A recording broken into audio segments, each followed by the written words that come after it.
Over the last few thousand years, we have warped our own history. Our stories of the past have been changed, altered, mistranslated, and completely been misunderstood as we rounded the curve on the precession of the equinox. Modern views of our history account for many things, but completely dismiss many very important pieces in the puzzle. For example, the pyramids of Giza. There is no modern theory that accounts for how these could have been made. Individually, each block cannot be pulled even with 50 men pulling it, let alone drag it for hundreds of miles and then stack them on top of each other 450 feet in the air, in such a precise way that even modern technology can't achieve. Not to mention having it lined up precisely with both Orion's belt, a golden mean, and Fibonacci spiral, and be a primary nodal point of every sacred site on the planet.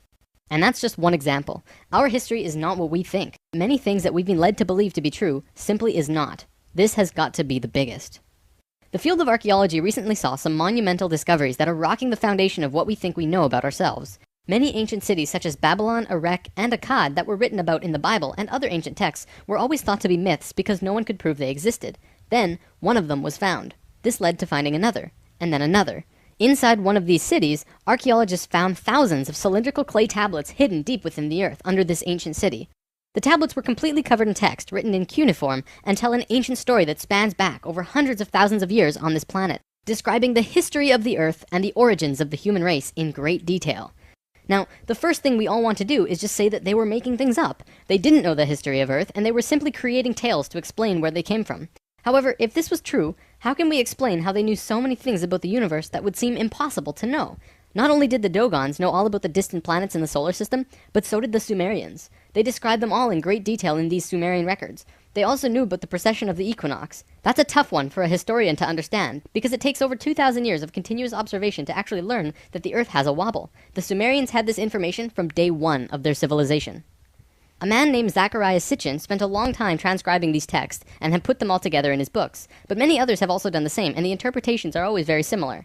Not only that, but Thoth has also shared information about this with us, and his account matches the Sumerian records. Adamus and other channelings discuss it as well. If you see all of these records and sources, there is a huge connection between the stories.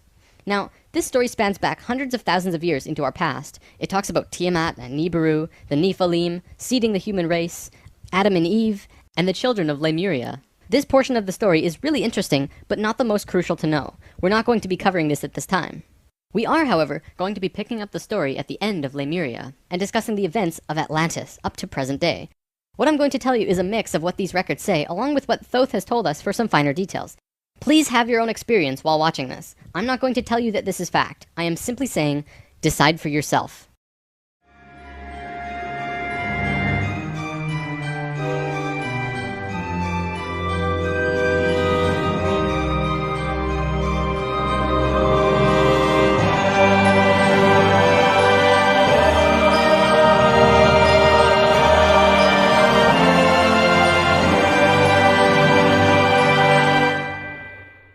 There was a time, long ago, when humans existed at a very high level of consciousness. We were interdimensional and were very psychic. We communicated through thought and emotion, much like how animals do rather than speaking or writing, which would seem very primitive. We lived primarily on a large string of islands called Lemuria, but there was a consciousness shift. We moved up in consciousness, and the islands of Lemuria sank beneath the oceans. At the time of this shift, a new continent rose out of the waters. We called it Atlantis. Back in the early 1900s, the spiritual path of the United States was similar to what's happening today. People began to learn about meditation and study ancient lands like Atlantis and Lemuria. We actually found quite a bit of evidence that Lemuria existed, and it had to do with coral. See, the ocean floor does rise and fall. Coral can exist up to 150 feet under the surface of the water. In 1910, the surface of the ocean was probably higher because they were able to see coral rings heading away from Easter Islands for a great distance. These rings were estimated to be found at 1,800 feet, which means that for them to have existed, they would have had to be much higher and sunk slowly. Probably more important, they also found the exact same fauna and flora from the Hawaiian Islands all the way to the Easter Islands. This is a great distance, but if you look at a map, you'll see a long string. That string, according to Thoth, used to run along the western shores of Lemuria. It is only on these islands that have the same flora and fauna. Same trees, bugs, bacteria, everything. Science can only explain this if there were closer land bridges between these islands at one point. Although we were studying this at that time, World War I began soon after, and we lost interest in spirituality and the ancient lands for a very long time.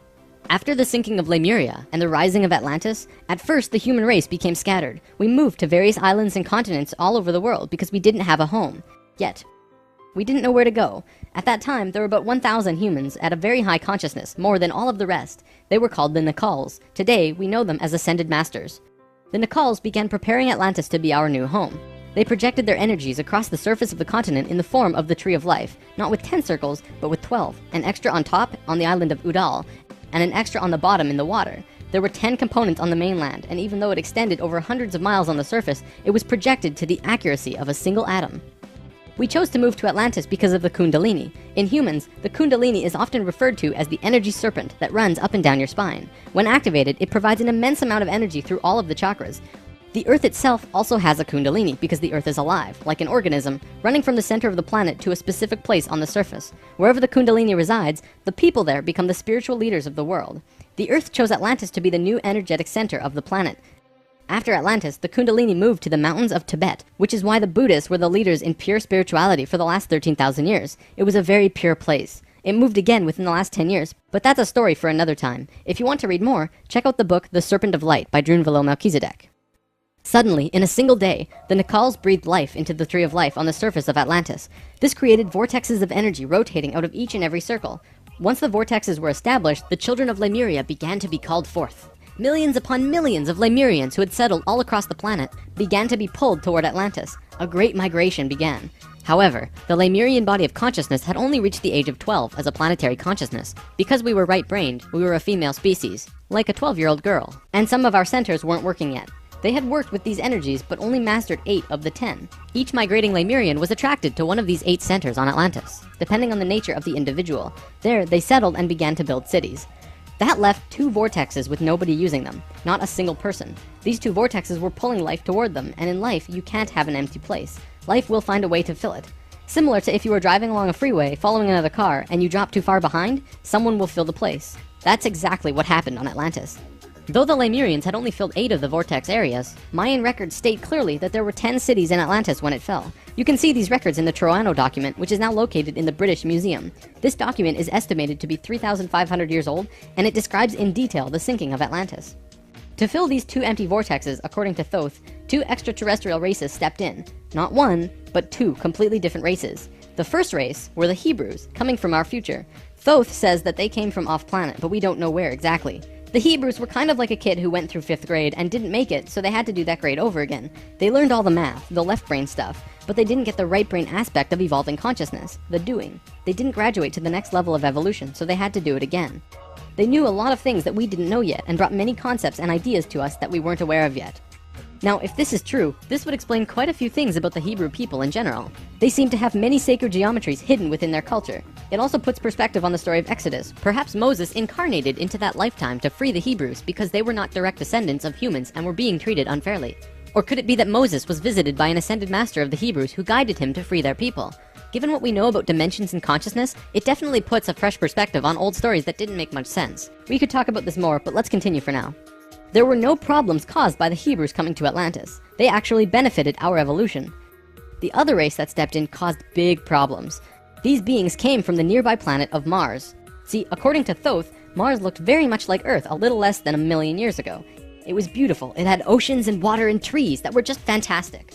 But something happened to them, and it has to do with something called the Lucifer experiment.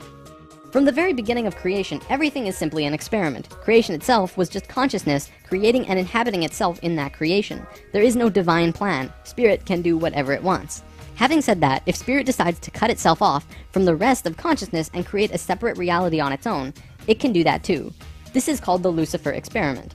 Because Spirit is God, it can do this. There is nothing wrong with that. We've kind of been led to believe that Lucifer is evil and the devil. This just isn't true. Lucifer is just another means of perceiving the reality. It is not a unity perception of oneness, but rather a duality perception of two-ness. There's a flower of life pattern for Lucifer as well, but that's a big topic for another time. Anytime the Lucifer experiment has been attempted in the universe, it always ends in failure. The species will cut itself off from love and will become incredibly male, left-brained. What always ends up happening is that everyone becomes very greedy. There is no compassion for one another, and everyone ends up fighting until they end up killing themselves. More than 1,000,000 years ago, the beings on Mars joined the Lucifer experiment, and it failed dramatically. Basically, they cut themselves off from the unity of the universe and created a separate reality. When the Martians severed the love bond, they became pure male, logical beings with no emotions. What happened on Mars was that they ended up fighting. Mars became a battleground. Eventually, it became clear that Mars was not going to survive. They blew their atmosphere away and destroyed the surface of the planet. Nova recently did an episode on planetary magnetics, and they found some interesting things about Mars. The planet didn't have a magnetic system, however the surface was magnetized, implying that at one point it did, but that something happened. Now, we've been discussing the star tetrahedron before, and now I want to give you a brief understanding of the Merkaba. The Merkaba was known in ancient times as the Chariot of Ascension. It is the star tetrahedral energy field around the body. All around the world there are references to this in ancient texts. When activated to its full potential, the Merkaba, which is both a tool and part of your being, can be used to do the impossible, included but not limited to changing dimensions and traveling through the universe. Before Mars was destroyed, they built huge tetrahedral pyramids. They built 3, 4, and 5-sided pyramids, eventually building a complex that was able to build a synthetic Merkaba. After 1 million years or so, it's been eroded, but the proof is there. Now, because the Martians were severed from the Unity consciousness, they couldn't create a living Merkaba. They simply used it as a tool. They created a synthetic Merkaba to travel in time and find a new home. A small group of Martians tried to get away from Mars before it was destroyed, and that place they found was Earth. About 65,000 years in our past. They saw this little vortex sitting there, just pulling in life, with no one in it. They didn't ask permission. Being part of the Lucifer experiment, they just said, alright, let's do it. And they stepped onto that vortex, and in doing so, they joined and changed our evolutionary path. Thoth's father, Thome, was one of the Nakals who set up Atlantis on the island of Udal. That island, the top of the Tree of Life, was the brain of Atlantis, and on it was a small city called Poseidon.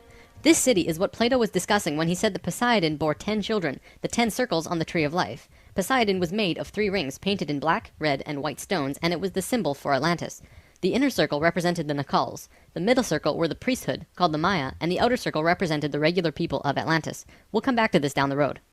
There were only a few thousand Martians who came to Earth through the synthetic Merkaba. The first thing they did when they arrived in Atlantis was try to take over the continent. They tried to declare war and invade. However, they were vulnerable due to their small numbers, compared to the millions of Atlanteans, and we finally subdued them. We were able to stop them from conquering us, but we could not send them back. When this happened on our evolutionary path, we now had the planetary consciousness of a 14-year-old girl.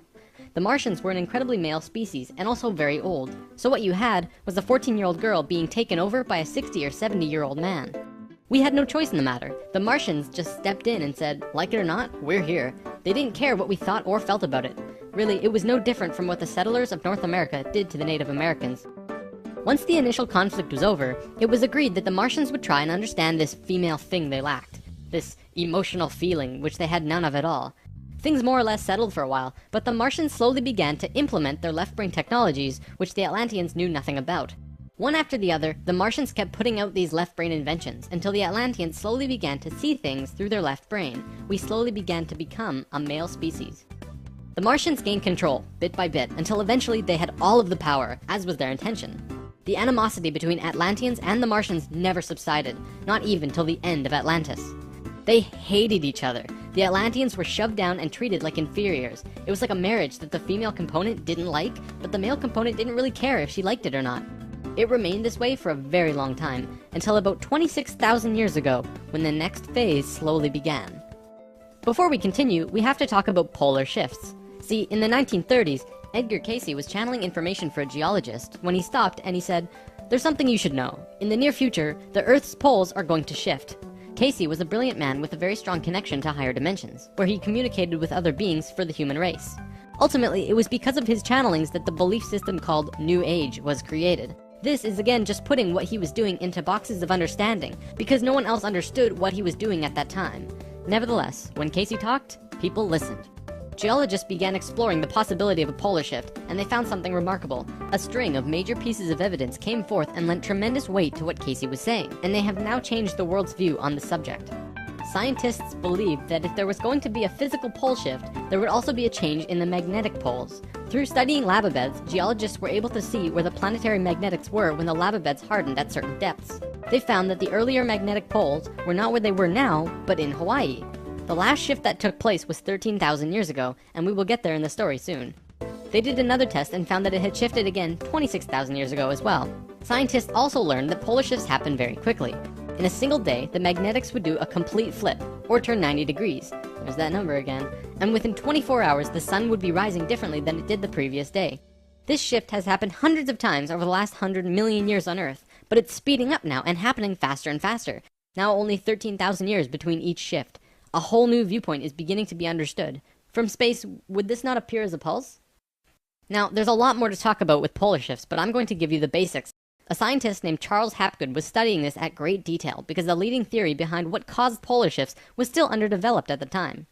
He came up with a theory that demonstrated to be possible through various experiments.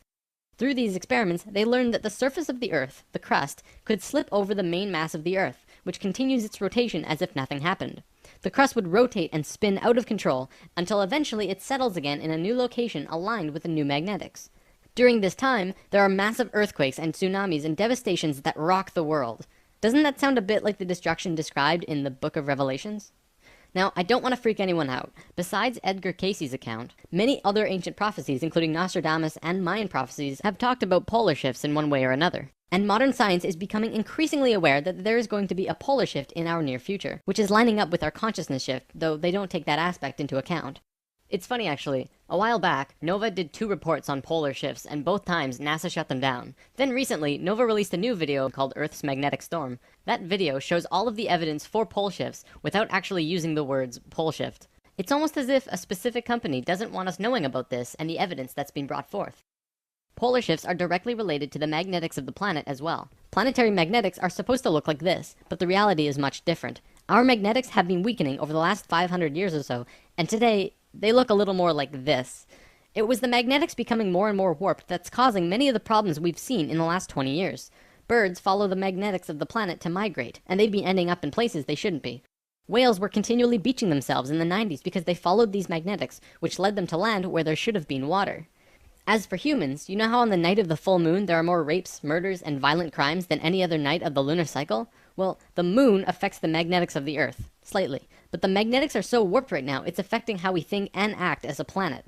Our collapse of social structure is related to the geomagnetics of the Earth. Or perhaps it's the other way around. There's one other thing that we need to discuss about polar shifts. They always line up with a consciousness shift. They are interrelated. Thoth lived on Atlantis for a very long time, and he told us that he saw the Earth shift 5 times, watching the sun rise in the east, and then the west, then the east, then the west. This is how to explain why during a consciousness shift at the end of Lemuria, it sank beneath the oceans and Atlantis rose. If the crust was spinning randomly around the planet, many geological events such as continents rising and falling would take place. Now that we have an understanding of polar shifts, we can continue with this drama on Atlantis. 26,000 years ago, we were exactly where we were today on the precession of the equinox. We had gone through our falling asleep phase, and we were about to begin waking up. It was at this point that there was a small consciousness shift. We actually went down in consciousness, not up. A piece of Atlantis about the size of Rhode Island sank into the ocean. This caused a tremendous amount of fear within the Atlanteans, because they thought they were going to lose the whole continent, like what happened with Lemuria.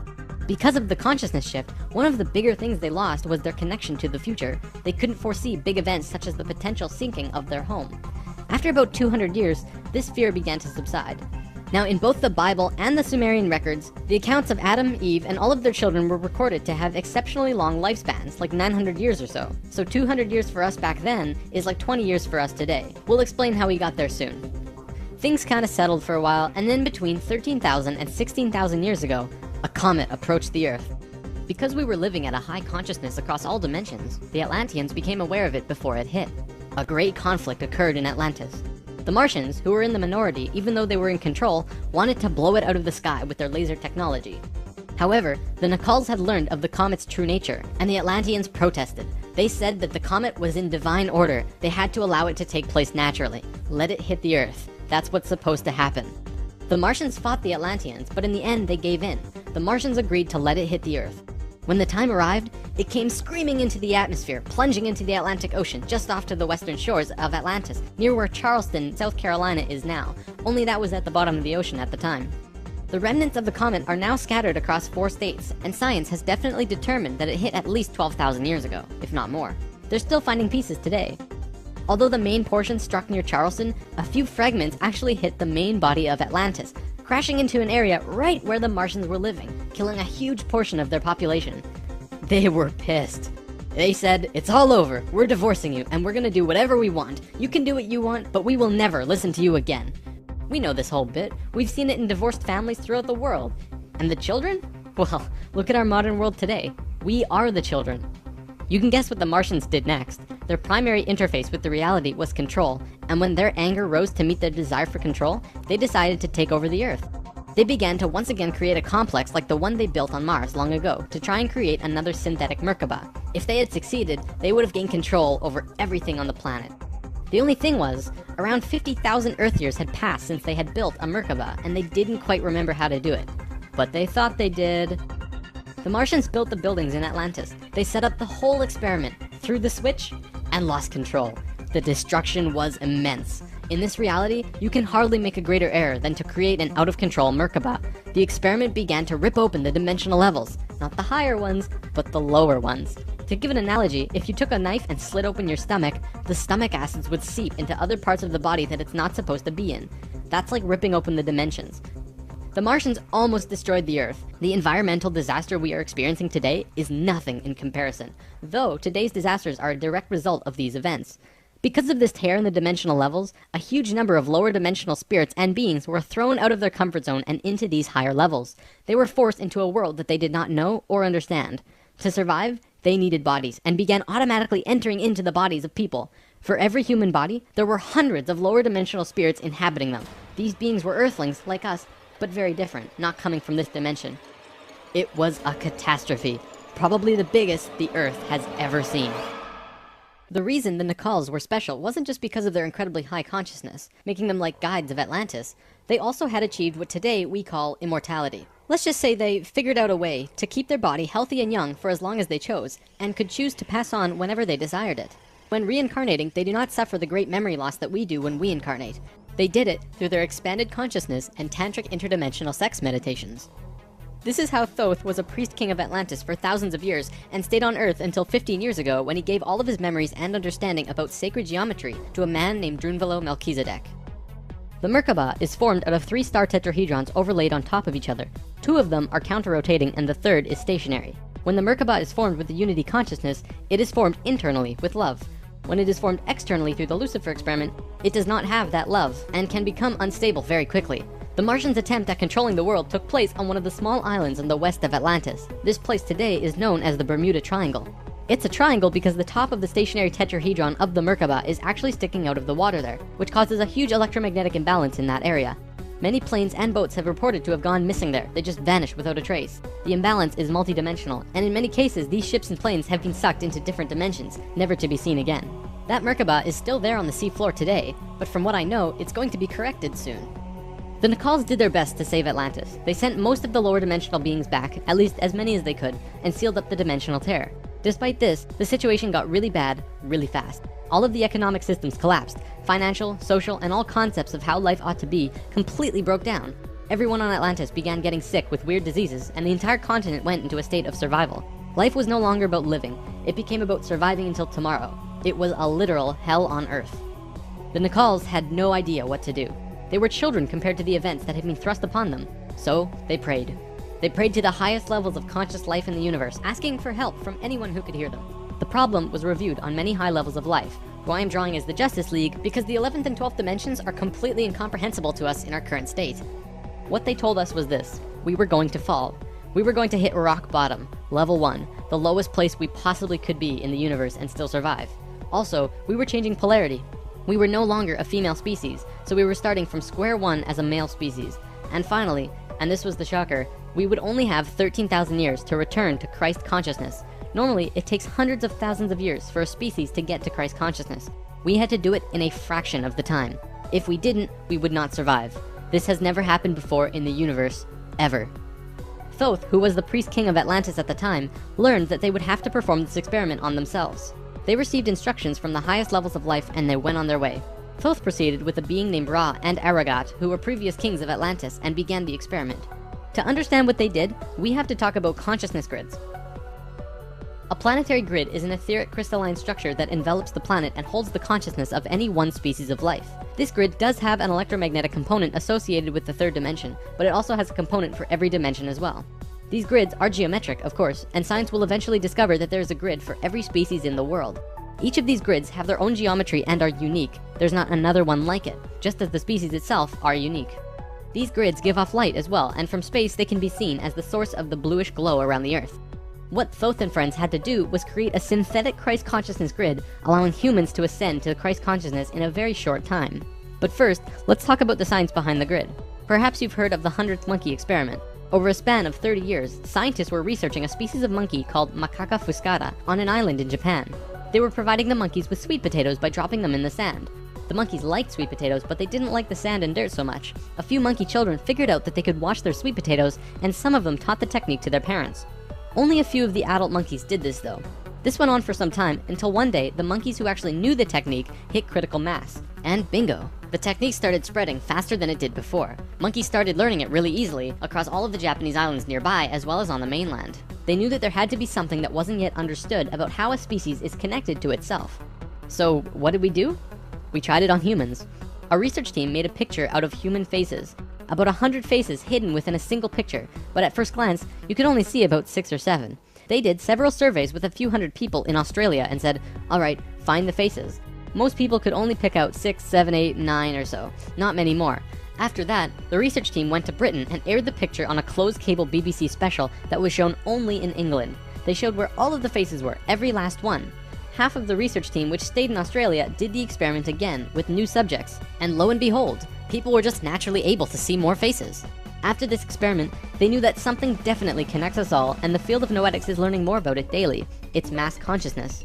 In lesson 11, I showed you the 3 levels of consciousness. Each of these levels have their own consciousness grids around the planet, and our second level grid is based on squares and triangles. Many governments of the world, especially the Russian and US governments, were studying our grids back in the 60s and probably earlier. When mapping out the grid on the planet, you find little military bases on many of the nodal points of the grid. There are tons of these bases way out in the middle of nowhere, like on little islands like Guam. This couldn't be a coincidence that these government powers placed their bases right where the little spirals came out of the grid. They were trying to take control of the grid, because if you control consciousness, you control what we think and feel. Of course, there was another organization that had its hand in both of these governments, and still do, and we will discuss them soon enough. This grid is visible through astral projection as well. 13,000 years ago, it began.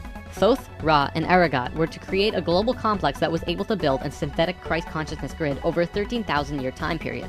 The first thing they did was to fly to a place which is now called the Giza Plateau, but back then it was known as the land of Chem.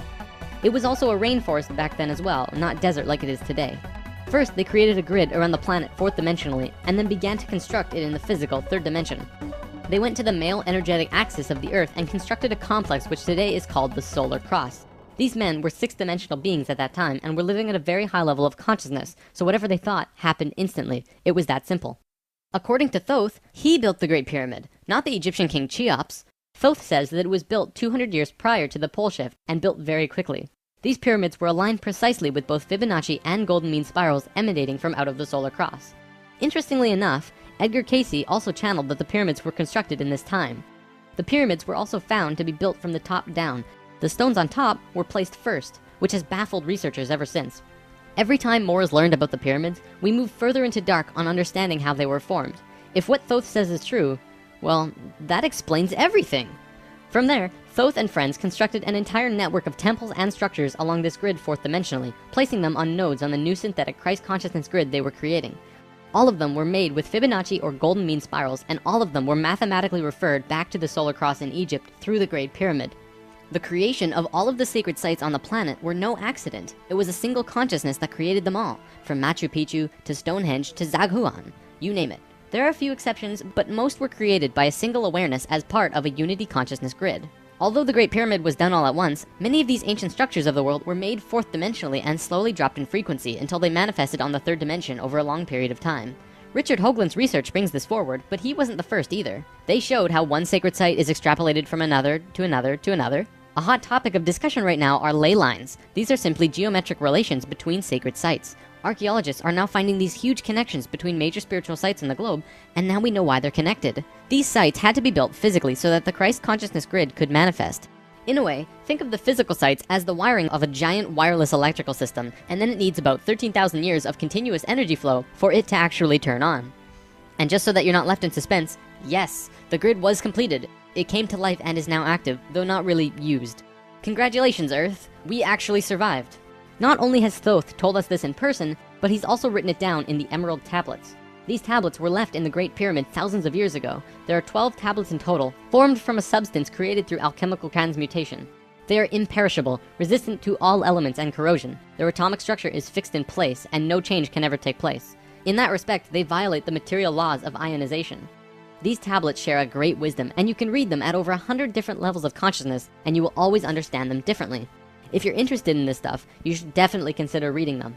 As you can probably tell, Thoth plays a pretty large role in what happened. Most of this information comes from him. Thoth also provided most of this information about the flower of life and its geometric relationship to consciousness with us. And this stuff is tied intimately to the geometry of the universe. Considering the quality and quantity of information that he has shared, it makes you really start considering that this next part can be true. The Great Pyramid has a legendary missing capstone. According to the Emerald Tablets, deep under the Great Pyramid there's a room called the Hall of Records. This room was not built by Thoth and long predates the Atlantean civilization. Within the Hall of Records is the capstone of the pyramid, which is 5.5 inches high, solid gold, and completely holographic image of the Great Pyramid. It has all of the little rooms and everything. However, this leaves us with a 24 square foot piece of the Great Pyramid that's missing. If what Thoth says is true, that missing piece actually belongs to a very special airship that exists on Earth. And the way to the airship is through the Sphinx. The Sphinx, according to Thoth, is not 12,000 years old, but dates back over 5.5 million years on Earth. Deep under the Sphinx, about 1 mile down, is a round room with a flat floor and flat ceiling. Inside this room is the oldest synthetic object on Earth. The object is about 2 city blocks in size. It's round like a disc and has a flat bottom and top. It is also only about 3 atoms thick, except for a pattern on the top and bottom which looks like this. This pattern is 5 atoms thick. Thoth says that it's powered by consciousness, thoughts, and feelings, and connects with your own living Merkaba, which means that it becomes an extension of you and your own energy fields. The ship is also intimately connected with the spirit of the Earth, and is the protector for the whole planet. Thoth built the pyramid the way he did to fit with the ship. When on top of the Great Pyramid, it creates this image from above. The disc ship has a circumference equal to the perimeter of the Great Pyramid. As we discussed in Lesson 11, whenever that ratio appears, life occurs. This ship can only be used by the purest of souls. See, whenever we approach the point in the precession of the equinox where our poles do these shifts, we become very vulnerable. Things often degenerate, and while things become chaotic, there are often other species who wish to take us over. This has always happened, not just with us, but with all evolving consciousness. Every time a takeover seems imminent, a very pure person will find their way to the ship and raise it into the air. The Earth and Sun will connect with that person and give him or her great power. Then, whatever that person thinks and feels will happen. And think about it. If consciousness is the primary core component of the entire planet, does it not make sense that it would have its own defense mechanism? This defense is an airship that plugs into the Earth and the Sun, allowing the Earth to have protection. Our takeover event actually already happened, the same year the Christ grid was activated. The year was 1989, and we were having some troubles with the Greys, a race of ETs who were slowly plotting takeover due to a previous scuffle we were having. A very pure woman in Peru made the ascension process into the Christ consciousness grid and found the ship. She tuned it to the frequency of the 4th dimension, where she raised it through the Earth and into the air, and manifested a situation for the Greys to leave. Within a very short time, the Greys began getting sick, and remained sick for as long as they stayed here. They have been forced to leave for now, and we are once again safe.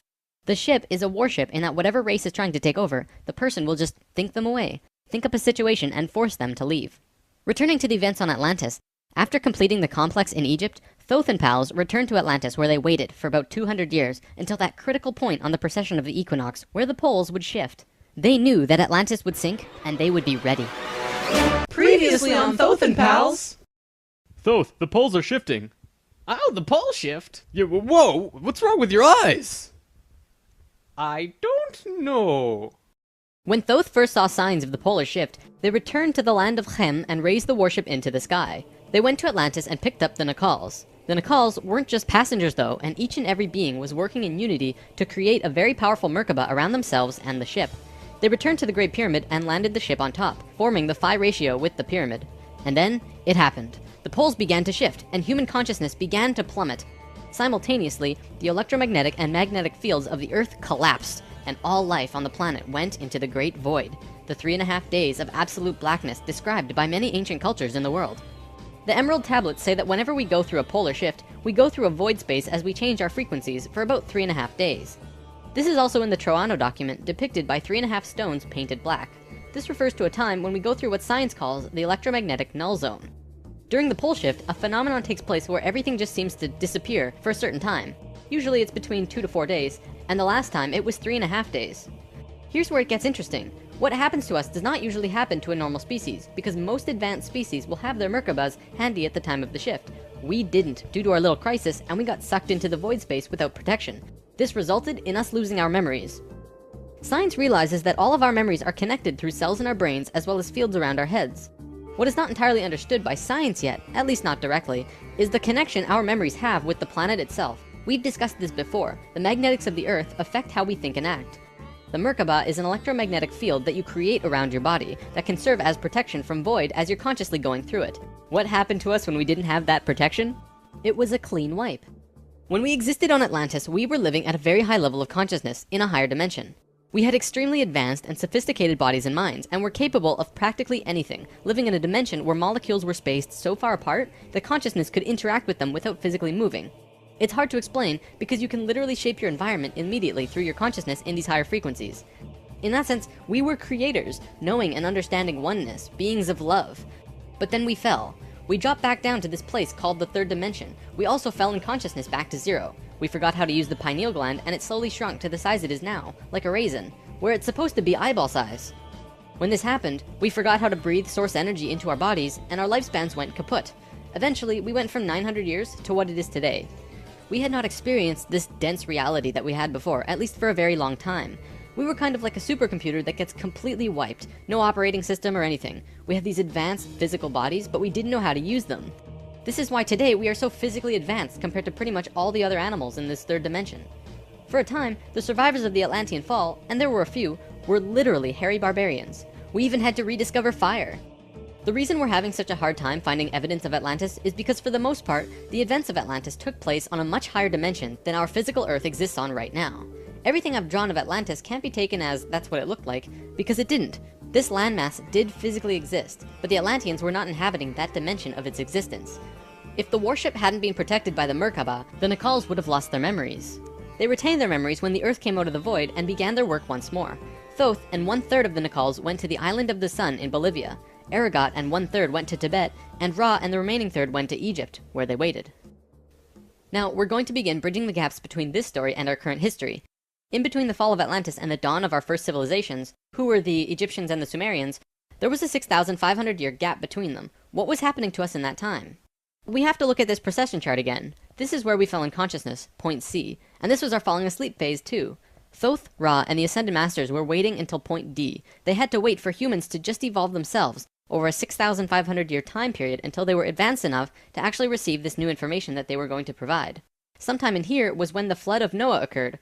Because of the pole shift, the Earth went through an ice age. This is scientific fact. When the ice melted, it would have caused massive flooding. DNA is the physical manifestation of who you are. It is your soul's physical aspect. What we are seeing in DNA is changes in the codons. There's 64 possible codons in DNA, and humans only have about 22 or so. What we're finding is that there are 6 more codons being activated within these children, and they are choosing 2 of the 6. These kids are what we call indigo and crystal children, and probably the super psychics as well. Now, this is a chromosome. Basically, what this is lots and lots of DNA wrapped into this weird H-like shape. This is located in every cell and is part of your body of consciousness. What Thoth tells us is that every level of consciousness seen here not only has its own consciousness grid, but its chromosome change as well. The second level, where we are now, has 44 and 2 chromosomes. To any scientist, this is basic biology. The first level, however, has 42 and 2, and this third level has 46 and 2. The fourth and fifth have 48 and 2 and 50 and 2 respectively. The primary physically visible difference between these DNA in all life is height. The first level has an average height of 4 to 6 feet tall. The second level, us, has an average height of 5 to 7 feet. Third are about 10 to 16 feet, which we are about to translate to. Fourth is 30 to 35 feet, and the last is 50 to 60. You may remember a being named Metatron, the Hebrew archangel who is the perfection of what humanity is to become. He was 55 feet tall, that guy. The last two heights are far in the distant future for us, though. This is a place in Egypt today called Abu Simbel. The first thing you notice is that these statues are huge, but with the information about the DNA, this paints a different picture. These beings would be in the 60-foot range if they were to stand. They were at the 5th level of consciousness. These beings on a different wall are 35 feet tall, 4th level of consciousness. Here are some 3rd levels as well. Archaeologists saw this and thought that it meant that the man was just much more important than the woman, when in actuality, the kings of Egypt had 5 different names, one for every level of consciousness. Some of the kings were even able to translate into different dimensions, and that's how they guided the population with the power of the gods. In Egypt, according to today's top archaeologists and researchers, the Egyptians and Sumerians both began their civilizations right around the same time from each other, within a few hundred years or so. Both of these civilizations emerged out of nowhere with perfect writing abilities that were not improved upon since. When they first emerged, they were extremely sophisticated and clear, and slowly degenerated over generations. No archaeologist can explain how this happened or explain how it could have happened. They placed Egypt and Sumer into a special classification called stair-step evolution. What happened was, one day, Egypt got its language, full and complete. Then the knowledge leveled off. And then it got another massive leap a little while later. Then suddenly, they knew everything about water and moat systems just perfect. Then, a little time later, bam, they're masters of hydraulics. How did Egypt and Sumer do this? Well, this is what Thoth said. When we were evolving on our own for 6,500 years, Ra and the Ascended Masters were waiting in an underground city beneath the Great Pyramid. We'll come back to this in a bit. Thoth's son Tat formed a group called the Tat Brotherhood, which is a secret group that still exists today as protectors and keepers of the sacred temples. Today, they're still connected to the Ascended Masters. So about 6,000 years ago, some members of the Tat Brotherhood would wait until they would meet someone who could understand what they were going to teach them. When they found someone, they would just tune their frequencies to the third dimension and walk up and tell them information flat out. They said, hey, if you do this and this happens. The Egyptians would say, wow, look at that. Then they would go underground, wait another little while, and repeat the process. Over a short period of time, the Egyptian and Sumerian evolution shot up in stair steps. As for the Sumerians, they also received a more detailed story by those who were assisting them. They described to the Sumerians in all of the details they remembered. They said, this is the history of the planet, write it down. The Sumerians knew about the precession of the equinox because they were told it by the Nacals from Atlantis. After this stair-step period, we began to fall asleep further. Things got worse once more. It was our falling sleep stage of precession, and although the Nacals had given us a boost, we were consciously dozing off. On that note, it's time for the story about the city under the pyramid. Keep an open mind about this because there is very little proof for what I'm about to say. For over 40 years, Drunvalo Melchizedek has been studying human consciousness through sacred geometry and spiritual teachers and masters all over the world. In 1996, he was contacted by a source in Egypt who said that something incredible had been discovered. A stone stele came out of the ground between the paws of the Sphinx into the daylight. They removed it and dug into the earth beneath the Sphinx. There they found a room with 3 tunnels leading off of it. One of the tunnels, which went to the Great Pyramid, had another tunnel coming off it, and it was shielded by a wall of light. Bullets could not pass through this field, and people could not even get close to it without feeling like they're going to die. The Egyptian government found a particular person who could turn off this field. They also had brought in Paramount Studios to film it, as they had filmed the opening of King Tut's tomb. They had a good relationship with Egypt. The government wanted several $millions from Paramount, but at the last minute they asked for an extra $1.5 million under the table. Paramount was outraged and they backed off. Things were silent for about 3 months. Then, Drunvalo heard from a source again who was involved in all this, who said that 3 men shut off the light field and went inside. They found themselves inside a very large building that went on for miles underground, which was really the edge of a giant underground city, which was really just one giant building. Then, a little while later, an Egyptian archaeologist named Larry Hunter began describing the same thing, but more detailed. He said that the city was 6.5 by 8 miles wide and 12 stories deep, and the city was outlined by specific temples in Egypt. The 3 pyramids are lined up with Orion's belt, but there are also small temples for every other star in the constellation. Those temples map out the city underground and are made out of a special stone not found anywhere else in Egypt called Koinen stone. Incredibly enough, very recently, ancient tunnels were found in Romania that led to both Egypt and the inner earth. Now, I don't have time to go into detail about this particular story, but if you want, check out the book Transylvanian Sunrise by Radu Sinamar. To be clear, this is a theory that has not been accepted by the Egyptian government, but the underground city that Thoth said was there is, according to Mr. Hunter, marked by temples made of a unique substance, and the temples match the star pattern of the constellation of Orion. 4,000 years after the stair-step evolution, we were at our lowest stage of our evolution. We were hitting bottom on the awareness road. Suddenly, out of the darkness, 3 men came to Earth to give us a little nudge. Everything in ancient Egypt was synthetic. They had this entire civilization based around achieving heightened states of consciousness, but they had to do it through tools. Now, we're not going to look at each of these tools individually, but let me give you a brief overview here. This tool was used for transferring vibrations into the body. Along with that were the hook and flail. This little device was a kind of generator to increase vibrations, though there's not too much information available on it. This thing, however, was their most important tool, the Ankh. They saw the Ankh as the secret to eternal life, and they used it not as a physical tool, but as an energetic one. They would use this form and Ankh their sexual energy. Now, this could be a huge topic on its own, like how energy travels up and down the body through a vertical tube between 5 energy channels that counter-rotate as they extend through the body. But basically, sexual energy is an incredibly powerful energy. We definitely abuse it today, but what the Egyptians knew was that when you had an orgasm, a very large amount of energy bursts from your root chakra all the way up your spine to the top of your head, and then it gets released. What the Egyptians would do was when the spiral of energy hit their heart chakra, they would onk the energy out of the back of their body and over their head and back into their body, where they would keep the energy and retain a massive energy boost. In other words, if you take a tuning fork and hit it, it will reverberate for a certain amount of time. Then, if you attach an onk on top of it and hit it again, it will reverberate at least 3 times longer. The Egyptians were doing this with their bodies. Moving on, when Atlantis was first formed, the Nacals set up something called a mystery school.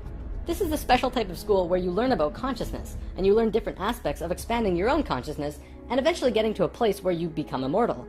It usually took a very long time to achieve this state, and that's why there were only about 1,000 Nacals in comparison to the millions of Lemurians at the start of Atlantis. The first Atlantean to reach the immortal state was a man named Osiris. Ancient Egypt's mythology tells a story about Osiris, a man who was killed and cut up into pieces by his brother in an act of rage, and then the pieces were scattered. This event, perhaps less exaggerated than the myths, actually did happen, and it took place on Atlantis. Osiris's wife and sister retrieved the pieces, and upon returning the final piece, they restored the creative energy flow and brought his spirit back into the body. Through doing this, Osiris became immortal, and he was the first immortal of Atlantis. This story is told throughout ancient Egypt on many temple walls, and I'm going to show you why. Osiris went through the 3 stages of consciousness. The first one was whole, the second was separated from itself, included physically, and the third was whole again. The Nacals used Osiris's understanding of how he became immortal as a template for how others could do it as well, only through consciousness, without needing to be cut up, of course. This eventually became what we would call the religion of Atlantis, but it was more of a deeper understanding that they were following. This template was also used in Egypt, which we will look at now. Through this stair-step evolution, we began to change from the first level of consciousness into the second. Before the fall, we had incredible memories. It wasn't this vague recollection that we have now, but today we might see it as full-tilt 3D holographic memory. After the fall, we still had a photographic memory, and could share these experiences with each other, which is called dream time. It is what the Aborigines of Australia still have today. Through the introduction of writing, however, we began to change from the first level of consciousness into the second. We lost our incredible memories, and became very separate from each other and ourselves. Thoth was the one who introduced writing, and if you look at ancient Egyptian culture, it even says, Thoth brought writing to us, as well as many other things. Now that we were in the second level, over time, things began to change, and a very serious problem developed, which if it hadn't been solved, it would have caused a major catastrophe in our own near future. Basically, in Egypt, the Ascended Masters had used Osiris's genetic coding of changing chromosomes to show others the path of ascension. They developed a system of 42 and 2 gods, with a lowercase g. They were actually called Neters. Most will recognize this one. His name was Anubis. There were 42 and 2 Neters who were representative of human chromosomes.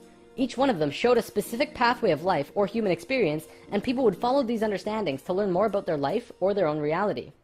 The problem developed when both Upper Egypt and Lower Egypt became more separated from themselves, and the meanings of these Neters were lost. Over time, the drawings of these Neters changed, and the meanings changed with them. People had no idea what they meant. Then, it got worse, when the Egyptian king Menes merged Upper Egypt and Lower Egypt into a unified country. Menes also merged the belief systems, so now you had 88 gods that people were fighting over to decide who was really God. This was an issue, because now they had people not knowing what to believe, completely lost, separated from their understanding of their own divinity and God. Things became separated further, people fought over which gods were really gods. Today, we look back and say, wow, they thought there were so many gods, when really, this wasn't the case at all. Even with the help from the Tat Brotherhood, we just couldn't get it right. There was one short period of Egyptian culture that most historians don't really understand. As it's written in ancient texts and hieroglyphs, for 17.5 years there was a bizarre new ruler that completely changed how Egypt was run, and his name was Akhenaten. Before him, there were only kings. Akhenaten was the first pharaoh, which meant that which you will become. He was also, believe it or not, 15 to 16 feet tall, at least that's how he was always depicted, and had an elongated skull. Both of these aspects are related to Christ consciousness. Akhenaten abolished all previous understandings of God and tried to instill a one-God understanding in everyone.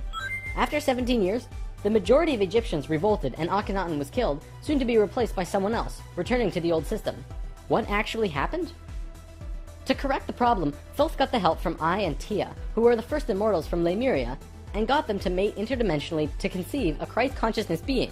Thoth said that he worked with the previous kings of Egypt to help achieve this, and Egyptologists find that Akhenaten came completely out of nowhere. It took some time, and there was a transitional period involving Amenhotep III, but soon Akhenaten was on the throne. Akhenaten used his time to bring Egypt back to a simple religion where there was one God, one reality. He used imagery of a sun disk to represent this. The priests in Egypt didn't like that because the religious beliefs were centered on the priests. Then he comes along and says, you don't need priests. God is within you, and you can access God from within your own selves. Well, they didn't like that. He also pulled the military back and said, don't attack unless someone else attacks first. The military didn't like him either. Plus, the people generally didn't like him because they enjoyed worshipping their many gods. Eventually, they disposed of him. After all that, what did Akhenaten do that evidently saved humankind? Well, he developed a mystery school, with the intention of showing a small group of humans a way to ascend into the immortal state. Usually, it took hundreds of years to reach the level of immortality, and Akhenaten had 17 years to produce results. This was a very close call, but he did it. He actually showed 300 individuals the path to immortality in this short time. So after the general population disposed of Akhenaten, these 300 immortals would go beyond Egypt. Thoth wrote in the Emerald Tablets that after ancient Egypt ended, he brought a man named Pythagoras into the Great Pyramid and taught him the geometry of the universe. That man then went on to found Greece, which was originally built upon schools for teaching geometry and the Platonic solids and all of that stuff. Thoth lived a lifetime here as well, where he was known as Hermes Trismegistus. Akhenaten's immortals became a group called the Essene Brotherhood. They first migrated to a place called Masada in Israel. Even today, Masada is known as the capital of the Essene Brotherhood. Now get this. In this brotherhood, there were two people in particular, a man and a woman. You might have heard of them. Mary and Joseph? See, it was part of the Ascended Master's plan that they would bring in a being who would show the pathway to Christ consciousness. He would come to Earth as a second-level being, a regular Joe, and achieve Christ consciousness through the course of his life. Then, the ascension process, the transitional experience from the second to third level, would go into the consciousness grid that was still being formed. He was able to transition because he was originally from these higher levels. That man is known today as Jesus, although his name at that time was Yahshua ben Hur. If Yahshua had not shown up, we would not have had that ascension experience available to us today. None of us would be aware that these higher levels of understanding even existed, and we would destroy ourselves. According to what Thoth said, Mary and Joseph mated interdimensionally. Mary could have been a virgin, physically, but she mated with Joseph in a way that would allow a soul from a higher reality to come down to Earth and have a human experience. Usually, this is impossible to do otherwise. Through Yahshua's work, he came here just like us, a total human being, but he went through these three important stages: final death, resurrection, and ascension, and gave us these experiences so that we could access them down the road. Now, as we all know, the story of Jesus has a missing piece. He was a child, disappeared for some time, and then showed up again when he was 30. In a book called The 18 Absent Years of Jesus Christ, the leading theories about where he went was actually out east to either the Himalayan or Tibetan mountains, where he became an enlightened guru. He brought his teachings back to the world after that. If you remember from part 1, the Kundalini of the planet was residing in Tibet at that time. They were very spiritually adept people living there, and remain so today. Now, on the topic of Christ, there's something else I'd like to bring up: the Lord's Prayer. Today, we know this as the only prayer that Jesus taught, but did you know it's actually a geometric prayer meditation? A man named Bodhi McCoy spent over 20 years working with this prayer and analyzing it with sacred geometry, and has discovered some incredible synchronicities. In his book, Live the Promise, he explains how the original prayer, not the extended version mind you, has 7 segments or thoughts, which align perfectly with the 7 chakras as well as the 7 original branches of yoga. Bodhi teaches how to do this prayer meditation, as well as meditations him and his wife have developed based on the Lord's Prayer, called heart dances. It's really quite incredible to see how it all works with the pure geometries of the universe. If you wish to learn more, check out livethepromise.net. If you study Christian religion and Egyptian religion, you'll actually find that they parallel in almost every way except for the Egyptians' understanding of God. Most evidence shows that Christian religion came out of Egyptian religion, and then later they went back and discredited the Egyptians. Around 300 AD, there was a council called the Council of Nicaea, which was the syndication between the Roman political and religious authorities. Basically, the religious leaders and political leaders realized that they could unite and impose more influence on the people and control society through their unity. It's right around this time that we begin to see the manifestation of the New Testament, which was put together from scriptures and stories, some newer and some much older, which were renewed and superimposed on the life of Yahshua ben Hur, which today we know as Jesus of Nazareth. The term Christ actually stems back from much before the Bible. It comes from the word Christala, which is a word that derives from the original 7 core audible sounds of creation. When the creation of the universe occurred, the original tones were ka, ra, ya, sa, ta, ha, la.